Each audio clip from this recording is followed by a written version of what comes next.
दरवाजे टेढ़े, दीवारों पर जाले और हर कोने में पसरी हुई खामोशी जो किसी दबी हुई चीख की तरह लगती है।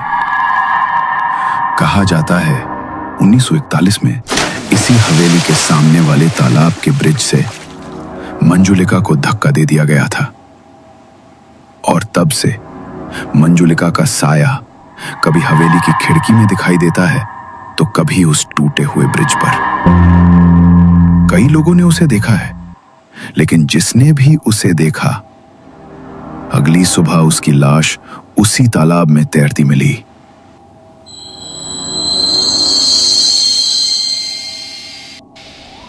हल्की ठंडी हवा चल रही थी। झींगुरों की आवाजें लगातार सुनाई दे रही थी। कहीं दूर से कुत्तों के भौंकने की मध्यम आवाज गूंज रही थी। चाय के एक पुराने ठेले पर लालटेन की टिमटिमाती रोशनी अजीब सा सुकून और डर दोनों पैदा कर रही थी। चारों दोस्त अर्जुन, रागिनी, अंकित और मीनल गर्म चाय के कुल्हड़ हाथ में लिए बेंच पर बैठे थे। अर्जुन ने चाय की चुस्की लेते हुए हल्की गंभीरता में कहा, अरे तूने सुना, आज सुबह फिर एक लाश मिली है उसी तालाब में, वही ब्रिज के पास। हाँ, मैंने भी पढ़ा अखबार में। पुलिस को है ना कुछ करना ही नहीं है। हर चीज को मंजुलिका का साया कहकर टाल देते हैं ये लोग। सीरियसली यार, कौन सी सदी में जी रहे हम लोग। आज भी लोग भूत प्रेत आत्मा इन सब चीजों पे यकीन करते हैं। कितना अंधविश्वास है, सब अनपढ़ों की बातें हैं। तभी उस ठेले के पास एक बूढ़ा आदमी आता है जिसकी कमर जमीन की तरफ झुकी हुई है, चेहरा झुर्रियों से भरा हुआ और आंखें जैसे अंदर समा गई हों। वो उन चार दोस्तों की तरफ देखते हुए कहता है, हंसी उड़ाना आसान है बच्चों, पर उस हवेली में सिर्फ दीवारें नहीं है, वहां एक कहानी आज भी अधूरी है। एक आत्मा है जो अब भी इंतजार कर रही है, अपने धोखेबाज प्यार से हिसाब बराबर करने का। कौन सी आत्मा काका? क्या हुआ था उस हवेली में? ताका एक गहरी सांस लेते हैं। लालटेन की टिमटिमाती लो उनके चेहरे को रहस्यमय अंदाज में उजागर कर रही थी। बेहद धीमी लेकिन भारी आवाज में उन्होंने बोलना शुरू किया। साल था 1941। मंजुलिका उस गांव की सबसे खूबसूरत लड़की थी।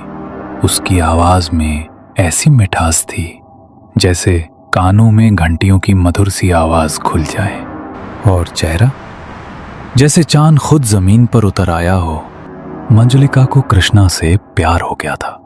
दोनों एक दूजे के बिना रह नहीं सकते थे और एक दूसरे में ही अपनी दुनिया देखते थे, लेकिन किस्मत को शायद ये मंजूर नहीं था। समाज ने उन्हें एक नहीं होने दिया।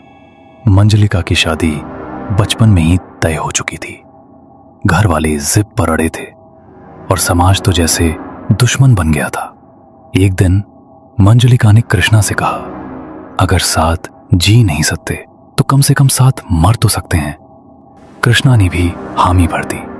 दोनों ने रात चुनी हवेली के सामने वाला पुराना ब्रिज और नीचे बहता गहरा तालाब। मंजुलिका ने कृष्णा का हाथ थामा और आंखों में आंसू लेकर मंजुलिका ने तालाब में छलांग लगा दी, पर कृष्णा वहीं के वहीं खड़ा रहा। ना उसने छलांग लगाई, ना उसे रोका, बस चुपचाप खड़ा होकर देखता रहा और फिर बोला, चलो जान छोटी, बहुत परेशान कर रही थी। और 2 दिन बाद कृष्णा की लाश उसी तालाब में तैरती मिली। कहते हैं मंजुलिका की आत्मा लौट आई थी, प्यार में मिली बेवफाई का बदला लेने। अब हर दिन उसका साया ब्रिज पर दिखता है। सफेद साड़ी, गीले बाल और लाल डबडबाई आंखें। और जो भी उसे देखता है, अगली सुबह उसकी लाश तालाब में मिलती है।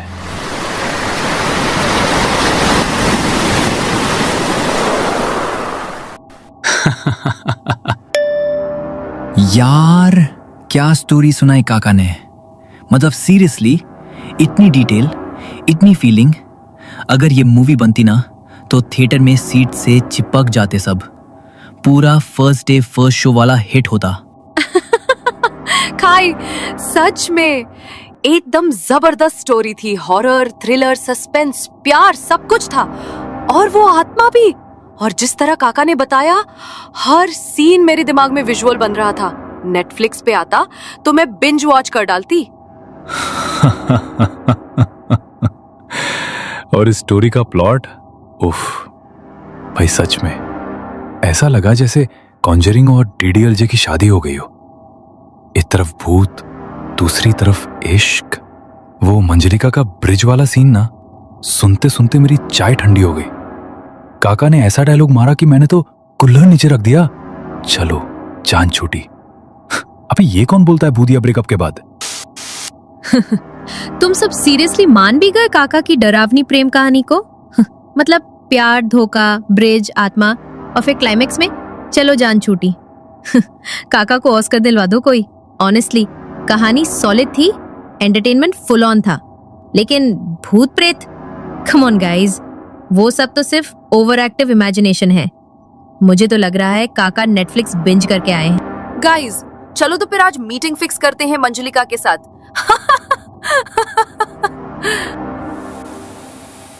काका धीरे से खड़े होते हैं। उनकी आंखों में चेतावनी साफ झलक रही थी। चारों दोस्तों की ओर देखते हुए काका ने सख्त लहजे में कहा, मजाक उड़ाओ बेटा। बहुतों ने हंसी उड़ाई थी, फिर वही हंसी उनकी चीख में बदल गई। लेकिन एक बात अच्छी तरह से याद रखना, उस हवेली के अंदर जाने का सोचना भी मत। जो वहां गया वो कभी लौट के नहीं आया। सावधान बच्चा, हवेली जाग रही है और तेरी किस्मत भी। हंसो, लेकिन एक बात कान खोल कर सुन लो। जब डर मजाक बनता है तो सबसे पहले हंसी ही गायब होती है। चलो फिर मंजुलिका को जाकर खुद बताते हैं, हम डरते नहीं और डरावनी कहानियों पर यकीन भी नहीं करते। और अगर सच में भूत मिला तो मैं उसी वक्त रील्स बना दूंगा। वायरल गारंटीड एकदम। और अगर कुछ गड़बड़ हुई ना तो अर्जुन याद रखना, तू ही था मास्टरमाइंड इस ब्रिलियंट प्लान। चारों दोस्त बाइकों तक पहुंचते हैं। अर्जुन और अंकित बाइक स्टार्ट करते हैं।